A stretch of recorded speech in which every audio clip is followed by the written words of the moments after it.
student-led startups. Connect with investors. Various internship opportunities. KL, deemed to be university. Jaganmohan Reddy గారు నేను seat ఇవ్వను నీకు బాగాలేదు అని చెప్పిన వాళ్ళు తప్పించి ఎవరు వెళ్ళారు చెప్పండి, ఒకటి పేరు చెప్పండి. లేదు లేదు మాకు చంద్రబాబు దగ్గరికి వెళ్తామని చెప్పి వెళ్ళినాడు ఎవడు, ఒకటి పేరు చెప్పండి. పీకేసిన వాళ్ళు ఇప్పుడు మిమ్మల్ని ఒక ఛానల్లో పీకేస్తే ఇంకో ఛానల్కి వెళ్ళరా? ఉద్యోగం మానేసి ఇంటికాడ కూర్చుంటారా?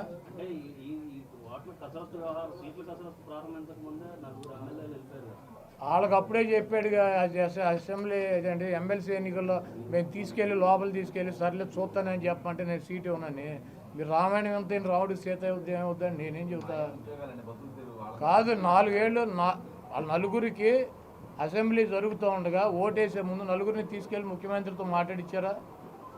మాట్లాడితే నేను సీట్ ఇవ్వలేను మీకు, మీరు గబ్బులే పలిగిసిపోయారని చెప్పాడా? వాళ్ళే బయటకు వచ్చి చెప్పారా నాకు సీట్ ఇవ్వను అన్నాడు, అందుకని చెప్పి మేము వేసామని చెప్పి. మళ్ళీ రామాయణం అంత రావుడు సీత ఏమవుతుందంటే అప్పుడు నలుగురైనా ఇప్పుడు నలుగురైనా ఎప్పుడు నలుగురైనా జగన్మోహన్ రెడ్డి గారు సీట్ ఇవ్వనంటే వెళ్ళిపోతారు. రాష్ట్రం అంతా గొప్పగా అభివృద్ధి జరుగుతుంటే ఆయా ప్రాంతాల్లో అభివృద్ధి జరగక ఎమ్మెల్యేలు ఎగ్జిట్ చేస్తున్నారా? ఇప్పుడు మీ ఛానల్లో నిన్ను తీసేశారనుకో, అదే మీ ఛానల్ పనికిరాందని నిన్ను తీసేసినట్ట, లేకపోతే మీ ఛానల్ సరిగ్గా వార్తలు వేయట్లేదని నిన్ను తీసేసినట్ట? నేను అడిగేదాన్ని సమాధానం చెప్పు. ఇప్పుడు నీ ఛానల్లో నిన్ను తీసేశారనుకో, నేను ఒక్కనే అంటే మీ ఛానల్ సరిగ్గా వార్తలు చూపించట్లేదని, మీ వార్తలు సరిగ్గా కవర్ చేయట్లేదని, మీ ఛానల్ పనికిరాందని నిన్ను తీసేసినట్ట. ఇప్పుడు బిహేవియర్ ఉంటుంది, ఒక ఎమ్మెల్యే అయినా ఒక ప్రజాప్రతినిధి అయినా బిహేవియర్ ఉంటుంది. లేకపోతే సామాజిక సమీకరణాల్లో అక్కడ ఉన్నటువంటి సామాజిక సమీకరణలో మిగిలినటువంటి వాళ్ళకు అవకాశం ఇవ్వాల్సినటువంటి పరిస్థితి ఉంటుంది. ఇది అన్న ఒక రాజకీయ పార్టీ ఒకరినే పెట్టుకుని 365 రోజులు ఇక ఎలక్షన్ వచ్చేటప్పుడల్లా అతనికే సీట్ ఇవ్వాలని అంటే రాసి ఉందా? తెలుగుదేశం చంద్రబాబు నాయుడు అడిగేస్తాడా? ఇప్పుడు నలుగురిని మార్చాడు నా మీద.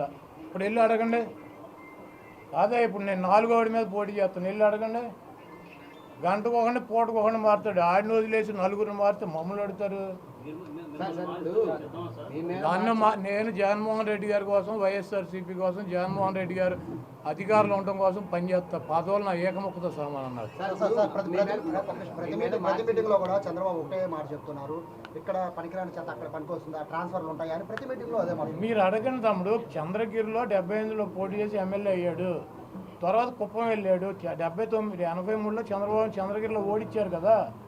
ఇంతవరకు చంద్రగిరిలో చంద్రబాబు నాయుడు ముఖ్యమంత్రి అయినాక తన సొంత నియోజకవర్గంలో 5 సార్లు ఎన్నికలు జరిగితే ఒక్కసారి కూడా ఎమ్మెల్యే గెలవలేదు కదా తెలుగుదేశం పార్టీ. 3 సార్లు కాంగ్రెస్ పార్టీ గెలిచింది, 2 సార్లు వైసీపీ గెలిచింది కదా. చంద్రబాబు నిన్నే వెళ్ళి అక్కడ పండుగ చేసుకున్నాడు కుటుంబ సభ్యులందరినీ తీసుకెళ్ళి చౌట. మరి ఈ సన్నాసి ఈ వెధవ ట్రాన్స్ఫర్ అయ్యి కుప్పం వెళ్తే అక్కడ ఎట్ట గెలిచేవరా పిచ్చి నాగోడకని చెప్పి అడగండి, నన్ను అడుగుతావు నువ్వు.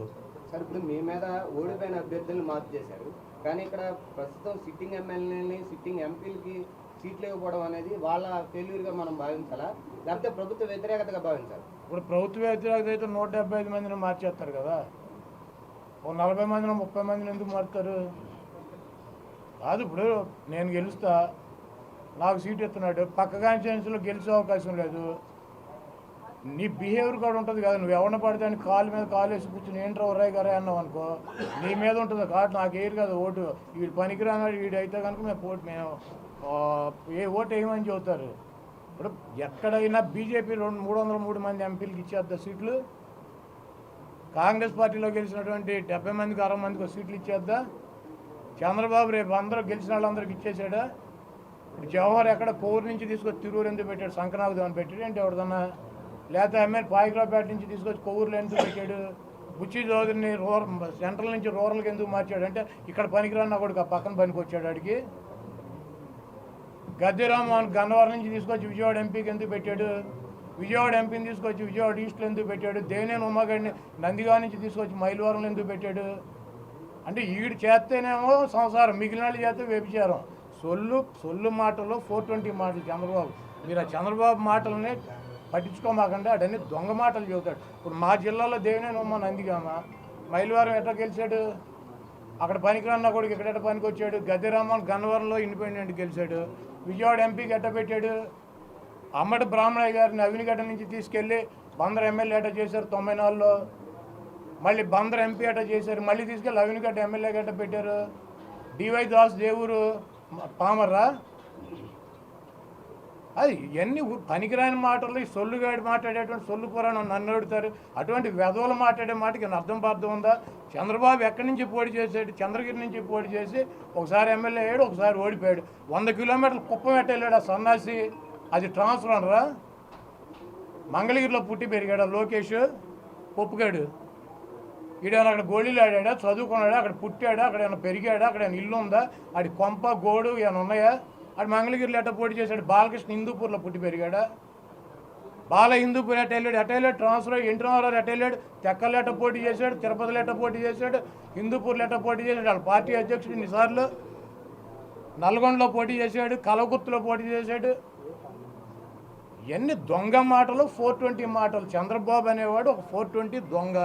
వాడి చేస్తే సంసారం, ఇతరుల చేస్తే వ్యభిచారం అని చెబుతాడు.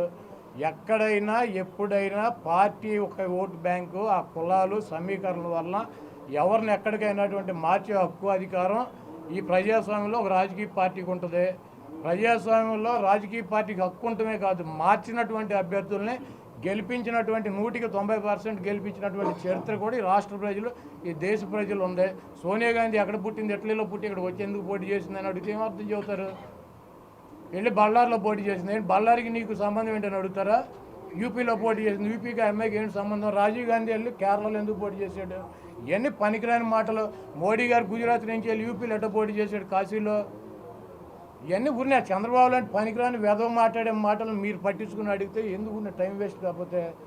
ఇవన్నీ ప్రతి రాజకీయ పార్టీలోనూ సర్వసాధారణంగా జరిగేటువంటి మార్పులు చేర్పులు. అదేవిధంగా వైఎస్ఆర్ కాంగ్రెస్ పార్టీలో కూడా జరుగుతున్నాయి. దీన్ని పెద్దగా భూతద్దంలో పెట్టి చూపించాలనుకుంటున్నారు. ఇప్పుడు రేపు పవన్ కళ్యాణ్ చంద్రబాబు కలిసి పోటీ చేస్తారు. 7 సీట్లు ఆయన సీట్లు వీళ్ళు తీసుకుంటారు. రేపు ఇంకొక 10 రోజులు అయితే రోడ్డు మీద పడి కొట్టుకుంటారు. అది చూడండి సినిమా. మరిన్ని వీడియోస్ కోసం ఛానల్ ని సబ్స్క్రైబ్ చేయండి. లేటెస్ట్ అప్డేట్స్ కోసం వాట్సాప్ ఛానల్ ని ఫాలో చేయండి. అండ్ లింక్ డిస్క్రిప్షన్ లో ఉంది.